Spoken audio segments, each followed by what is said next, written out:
сега за поубавата страна на животот, тоа е спортот, дотолку повеќе кога се работи за спорт на деца. Станува збор за проект наречен Ракомет за секое дете. Да му посакам прво добро утро за нашиот гостин, кој што верувам дека ве на сите ви веќе добро познат од малите екрани. Станува збор за Горан Ѓорѓоновски. Добро ви утро. Добро утро. Јас слободно ќе го најавам како експерт за ракомет. Можеби вие како од ваша скромност ќе речете дека не е така, но јас така ве доживам и тоа е мое право така да ве наречам. Искра, се трудам да, ете кажа и ти, да бидам присутен на телевизија со цел што повеќе да разговараме за ракометот, да спортот да разговараме, да го доближиме до обичните луѓе кои што следат да го разбереме површно или следат ракомет како и секој друг спорт. Така да се надевам дека барем малку придонесувам. Тоа ми е животно мото и желба. И тоа си е фактички нашиот национален спорт, можеби во ракомет, во светот, да речеме, фудбалот е најпознат и најпосакуван, ма кај нас е ракомет. Па да, ракометот е најуспешен спорт, постојано сме присутни на големи надпреварувања, имаме екипи што играле во Европа успешно, играат во Европа и во моментов доста од нив, така да присутен е, не нормално, на телевизија присутен е во медиуми. Од тој аспект може да кажеме дека е национален, највитален е на овие простори во Македонија ракометот, така да од една страна треба да бидеме задоволни, од друга страна имаме многу за работи, за корекција, за да бидеме подобри од нормално тоа што сме биле претходно. Ирина Повели, да, јас многу сакам да зборувам за ракомет, ама сепак за поплави ти се падна за поплави да правиш много. Да, за жал. Што да се прави. Ајде, повелите да ни го разубавите денот. Ала многу за убавата најава. Јас немам што да додадам, еве почитувани вие го препознавате, Горан Ѓорѓоновски, кој што е организатор на проектот Ракомет за секое дете, поранешен репрезентативец и играч на Металург. Убаво си му обетевме, Горан, пред да влеземе овде во студиото, малку повеќе за ракометот, за проблемите кои што ги има, кои што ги нема. Меѓутоа сега ќе зборуваме за еден убав проект, а тоа е проектот Ракомет за секое дете, веќе по четврти пат оваа година. Така? Ова е четврта сезона. 3 сезони завршија пред, значи со почетокот на школската година, стартува и сезоната за тренинзи на децата, на најмалите, да кажам, на младата генерација. Четврта сезона под слоганот "Откри го твојот афинитет", откри го афинитетот, разви го талентот, кој што објаснува многу за самиот проект, за генезата на самиот проект, во смисла дека откри го твојот афинитет, тоа е за децата кои што се на возраст од 6 до 6, 7, 8, 9 години, кои што не биле во сала, не гледале ракомет, не знаат како дека ракометот треба да се работи, да се тренира за да дојдат да играат. Тука се исто, ќе спомнем и понатаму, важни се родителите. И имаме возраст на деца кои што имаат 10, 11, 12, 13 години, кои што веќе го откриле дека сакаат да бидат во сала во нашиот спорт, а имаат потенцијал поголем, помал и треба да го развијат истиот. Да. Четврта година поред, кажавме, се одвива во неколку етапи, односно во 3 етапи. Да, 3 сегменти. Во 3 сегменти е составен проектот, тоа се базата школите за ракомет во Скопје и во Велес. Вториот дел е јуниор купот, тоа е турнирски систем на надпревари за децата од нашата школа во мини ракомет. И третиот сегмент е ракометниот камп 40/20, кој што секое лето се одржува во Охрид. И тоа е проект кој што е поврзан со овие два, но од друга страна на истиот учествуваат и деца од други школи, други клубови, дури и од други држави. Да. Еве, оди веќе и видеото, значи ова е Ракомет за секое дете. Кажавте за сега во Скопје и во Велес, е во план и во сме во Скопје и во Велес. Во Скопје гледаме да бидеме присутни на повеќе локации, затоа што самото име на проектот кажува за секое дете, значи да му биде достапно, имајќи предвид дека возраста на децата и обврските на децата кои што се надвор од тренажниот процес, а тоа е школото, тоа се другите активности, обврските на родителите кои треба да ги донесат во сала, гледаме да бидеме присутни, значи во, да кажам, по некоја вертикала од Карпош преку аеродром до Кисела вода, Лисиче. Во Велес сме на 2-3 локации исто присутни се со цел да им биде достапен ракометот на поширока група на деца, а од таа поширока група на деца секако дел ќе останат в сала, понатаму и ќе се едуцираат и кога ќе се префрлат во некои селекции, таа група нормално ќе се намали, секако дека деца ќе тренираат и друг спорт, ќе го практикуваат друг спорт, некои ќе бидат инженери, адвокати, доктори, нема сите да играат ракомет, но до некоја возраст која што е важна за развој на децата, тие е важно да останат в сала, а ние би сакале да бидат во нашиот спорт присутни, затоа и така сме, да кажам, на повеќе локации присутни во Скопје. Сега само Скопје и Велес. Прашав во план дали се и останатите градови во државава? Па имаме ние, да бидам искрен, секоја година имаме интереси од други градови кои што сакаат да бидат присутни во систем, некој поголем систем, особено што нашиот проект нуди ова што го спомнав, турнири во ракомет кои што им се неопходни на децата, од аспект дека треба тука да ги проверат своите знаења, да се дружат, да се социализираат, исто така се важни за да одржат тензија, да кажам, кај децата за ракомет, затоа што кога едно дете на 6-7 години ќе влезе во сала, додека дојде до селекција на 13-14 години, поминуваат некои 5-6 години најмалку, кај што вие треба да го одржите во некаква будност, така, да тоа знае зашто тренира. Децата не доаѓаат на ракомет, на спорт, за да тренираат, за да работат и да се надпреваруваат, така. Се надпреваруваат. Ние им го нудиме тоа со нашиот проект и од тој аспект ние имаме секоја година интерес од други градови. Во моментов не се чувствуваме подготвени да влеземе во таква приказна. Сме биле во таква приказна со КЛ7, кај што бевме на 15 места присутни со 22 тренери со 1000 деца. Во моментов не е таква ситуацијата, што не значи дека нема да биде, затоа е потребна поддршка, можеби и од државата, затоа е потребна поддршка и од приватниот сектор, затоа што таков еден систем бара логистика. Таа логистика чини средства. Ако сакаме да бидеме квалитетни како што сме сега квалитетни, секое распринување без поддршка, без добра логистика е само некакво раслојување, губење на квалитет и разочарување прво на родителите, најбитно за ги спомена на неколку пати Горан родителите, кажа дека тие се оние првите кои што треба да го пронајдат талентот кај детето, да ги потикнат да вежбаат ракомет, да им го представат ракометот. Каква е улогата на родителите кај овие дечиња кои што се ваша таргет група? Многу важна. Особено за овие малите. Значи, вие имате родители, ајде сега да не разговараме за некои теми кај што голем дел од родителите во некој склоп на околности веќе не го следат ракометот интензивно, не одат, не влегуваат во сала, како што тоа беше претходно кога Металург играше 3 четвртфиналина, кога Вардар после тоа играше 3 Final Four и освои 2 пати Лига шампиони. Тогаш родителите како млади луѓе беа многу позаинтересирани, влегуваа во сала, самото тоа ги носе и децата.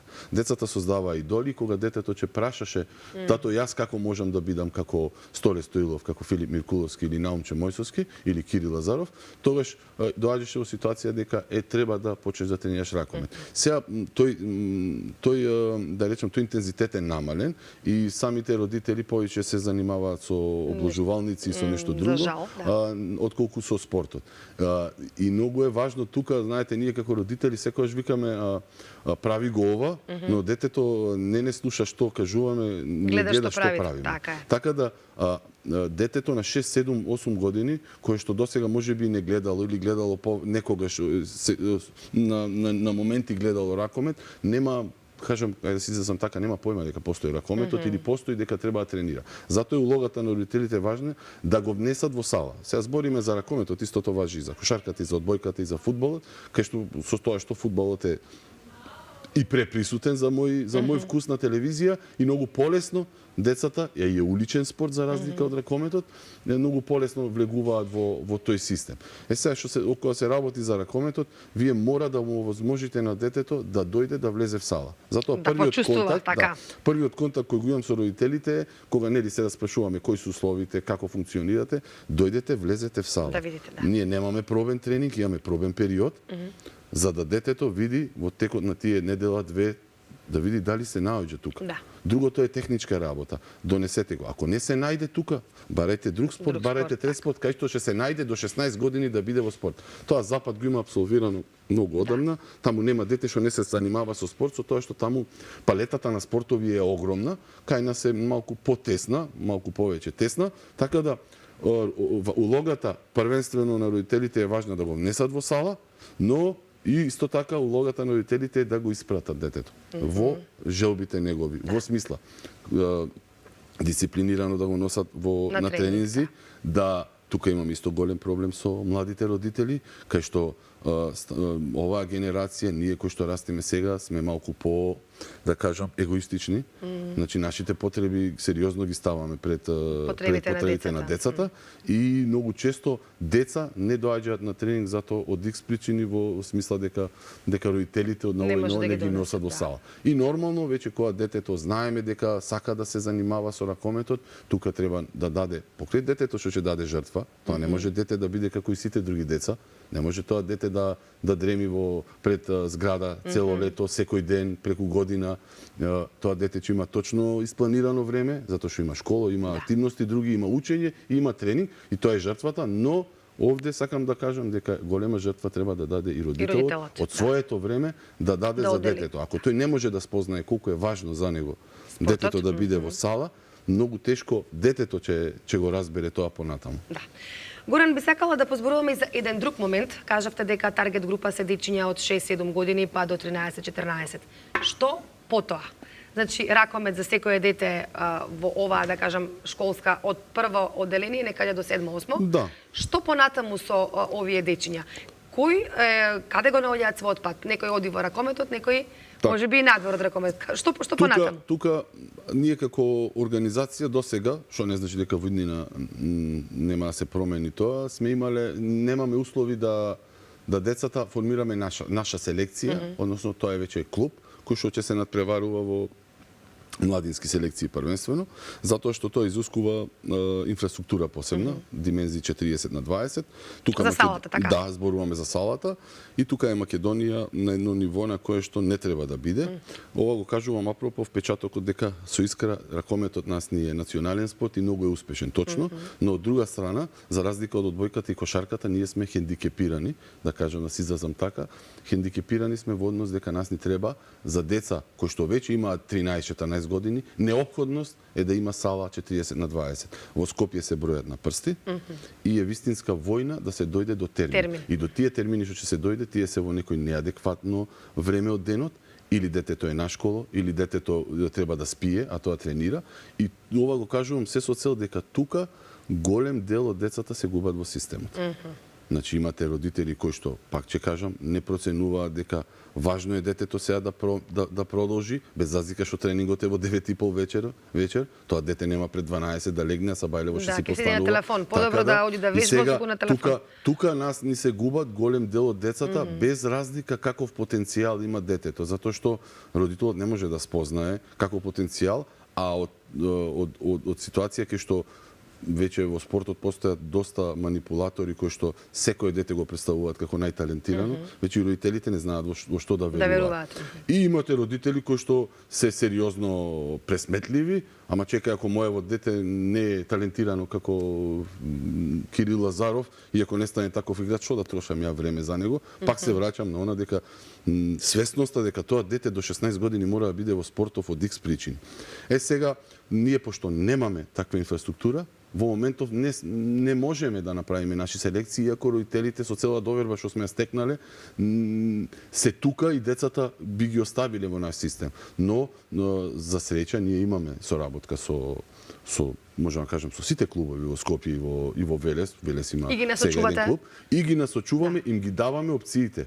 Каде тој клуб тренира, ако имаме повеќе информации во кои термини, му даваме нормално контакт, го најавуваме детето таму, се со цел детето да продолжи, што не значи дека тоа дете ако се обидело во еден клуб, како некоја локациска можност дека му е поблиску, дека тука ќе остане, важно е да остане. Дали е тоа пролет 11 октомври, дали е тоа аеродром Јанес Сандански, дали е тоа Вардар Круме Кепески Алкалоид, факултет за физичка култура, како локации ги кажувам на овие клубови кои што сега функционираат во овој дел на градот, важно е детето некаде да продолжи да од тие ние 30 момчина и девојчина што ние како проект ги продуцираме, што викам јас ракометни фиданки, секоја година, од тие 30, барем 20 да знаеме дека до јуни останале во спортот, затоа што во спротивно ќе се соочиме со проблем да ние за неколку години, кога ќе дојде на сцена 2012 родени, 2014 да бидат пионери, сега се 2010 родени, да немаме доволно деца. Немате квантитет. Немаме случаен кадар адекватно едуциран, апдейтиран, ја викам, не едуциран. Тие се едуцирале, но не се апдейтираме, затоа што немаме услови финансиски, тренерите треба да им помогнеме и да им дадеме можност да ги едуцираме. Немаме инфраструктура доволна, значи ние не можеме од 1000 деца да направиме 100 ракометари. Невозможно е, ние треба да имаме 10.000 за да можеме да очекуваме дека ќе направиме 100 ракометари поквалитетни или понеквалитетни, кои што во иднина ќе бидат и дел од национален тим, тие 20 кои што ќе не представуваат. Така да проектот завршува до тие 13-14 години, немаме намера, не ги држиме, иако имаме родители кои што немаат свест, не се во таа струка, нормално, адвокати, доктори, месари или било што, тие очекуваат дека детето ќе продолжи, ние викаме не, стоп, тука е. Ова дете веќе е физички, антрополошки и ракометно, овде нема што да бара. Ние само ќе го кочиме. Ова дете мора да оди. Каде? Таму изберете. Зависи во која населба. И тоа дете, и морам да кажам дека јас сум на располагање на тие родители не само кога треба да се пренесат, него додека детето игра ракомет, јас како човек сум тука за да им помогнам во однос на консалтинг, ајде да кажам, во спорт. Да, се гледа и во право беше искрено да кажа експерт, значи за ракомет, зборувате неуморно, еве ние и претходно си влеговме пред да влеземе тука во студиото, ми објаснувавте за ракометот, со таква жар зборувате и морам да ве пофалам само да биде ова како еден мотив на оние дечиња кои што не гледаат или можеби родители. Вие на ваши 45 години веќе го запишавте и третиот факултет, значи покрај ракометот завршивте економски, градежен и сега на физкултура, на ДИФ. Сега сум Тазе Бруцош на факултетот за физичка култура. Нека е мотив. И здравје, и се извинувам што точниот назив не го знам. Значи, можам да кажам, голем дел деца се запишани таму. Има факултетот добро стои, има ново раководство кое што е младо, кое што е полетно. И јас, првите впечатоци се позитивни. Во однос на она што кажавте, ние секоја година кога стартува сезоната викаме ракометот е важен, ама образованието е најважно. А во однос на тоа кој каков експерт е, спомнавме и претходно, ракометот мене ми дал многу. Значи јас имам морална обврска да вратам додека сум жив. Дали ќе се бавам сериозно, професионално со ракомет во однос на мојот работен опис, ти можеш да бидеш професионалец и да работиш 3 работи покрај ракометот, но во однос на тоа колку можеш да му се предадеш на тоа, така да јас имам морална обврска да му дадам на ракометот тоа што тој мене ми даде. Ја не би бил овде, не би бил Горан, ако не беше ракометот. Така да тоа е она што сакам да им го порачам, ете како за крај на децата. Да, образованието е најважно, спортот е исто така важен, особено во овие времиња и во оваа возраст која што сте вие, која што ги опфаќате овие дечиња, наместо да седат на таблет, телефон, компјутер, најубаво дојдете, одберете. Интернетот и таблетот и компјутерот, како и секоја друга работа има позитивни и негативни, зависи како ќе го користите, и нуклеарната енергија е нуклеарна, може да ја користиме и вака и онака, како една паралела, така да мора да сме присутни ние, децата мора да учат и за таблет, и за интернет, и за ова, како би можеле да преживеат утре. Но тоа не може да биде доминантно. Само тоа, така е. Спортот е неизоставен дел од животот. Горан, благодарам за разговорот и можеме да зборуваме уште многу на оваа тема. Ќе има повторно прилика да бидеме во контакт. Се надевам дека можеби следен пат да дојдеме на еден ваш тренинг, да присуствуваме во живо, да видиме како тоа изгледа. Благодарам на гостувањето, со среќа на третиот факултет. Бруцош, сега е почната академската година. и благодарам уште еднаш, се гледаме во наредна прилика. Ви благодарам. Јас би сакал да дојдете, да видите, ајде кажам, возбудата среќата на тие деца, може и на некои од турнирите, кај што имаме огромен број на деца, да видат и другите родители и децата. Јас го кажувам ракометот, нека биде и друг Било кој спорт. друг спорт. Така, ви благодарам. Благодарам уште еднаш.